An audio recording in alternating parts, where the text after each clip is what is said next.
তুমি তোমার ভাইকে সাহায্য করো, সে জালিম হোক অথবা মজলুম হোক। সাহাবারা জিজ্ঞাসা করেছিলেন, জালিম ভাইকে কিভাবে সাহায্য করব?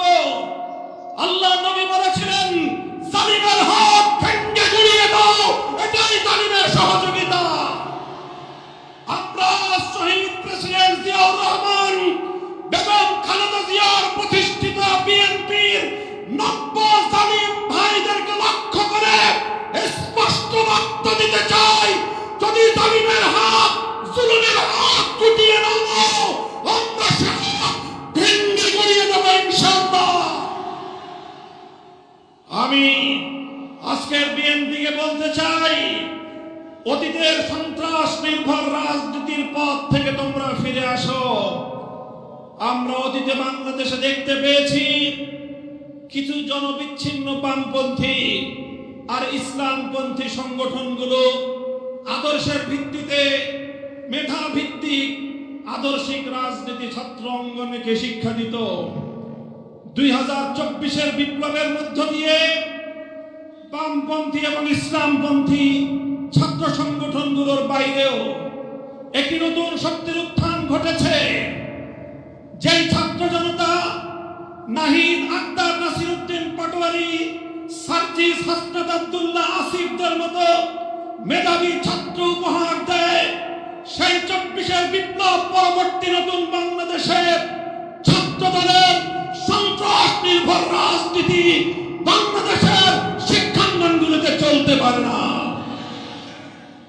আমি আমার বিশেষ করে কওমি অঙ্গনের ছাত্র জনতার একটি কথা স্মরণ করিয়ে বলতে চাই, 24-এর বিপ্লবে যখন আমাদের বাংলাদেশের মাদ্রাসাগুলো থেকে আবাবিল পাখির মতো ঝাঁকে ঝাঁকে ছাত্ররা নেমে এসেছিল, সেদিন সাংবাদিকরা তাদেরকে প্রশ্ন করেছিল, তোমরা কেন এসেছো?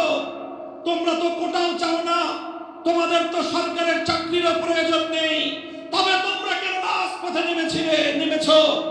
আমাদের ছাত্ররা বলেছিল, আমরা চাকরির জন্য নামি নাই, স্কুল, কলেজ, ইউনিভার্সিটিতে আমার ভাইদের বুকে জালিমের বুলেট বিদ্ধ হবে কেন, সেই জালিমের কাছ থেকে প্রতিশোধ গ্রহণ করতে নেমেছি। আমি আবার সে কথার পুনরাবৃত্তি করছি, মনে রাখবেন, বাংলাদেশের যেখানেই জুলুম হবে, যেখানেই জালিমের হাত উদ্ধত হবে, নাসিরউদ্দিন পাটোয়ারি ভাই, আমরা বলি, আবার মাদ্রাসাগুলো থেকে আবাবিল রাজপথে নেমে আসবে ইনশাআল্লাহ। আখেরি পয়গাম, গণভোটের রায় দিয়েছে 70% জনগণ। এই গণভোটের রায় যদি কার্যকর না করা হয়, মনে রাখবেন, এই গণভোটের রায় আমরা পেয়েছি 1,500 শহীদের রক্তের বিনিময়ে। এই গণভোটের রায় পেয়েছি শাপলা চত্বরের শহীদের রক্তের বিনিময়ে। এই গণভোটের রায় আমরা পেয়েছি 57 জন বিপ্লবীর রক্তের বিনিময়ে। যদি সেই রক্তের সঙ্গে গাদ্দারি করা হয়, আমরা রক্তের সম্মান রক্ষা করার শপথ গ্রহণ করতে চাই।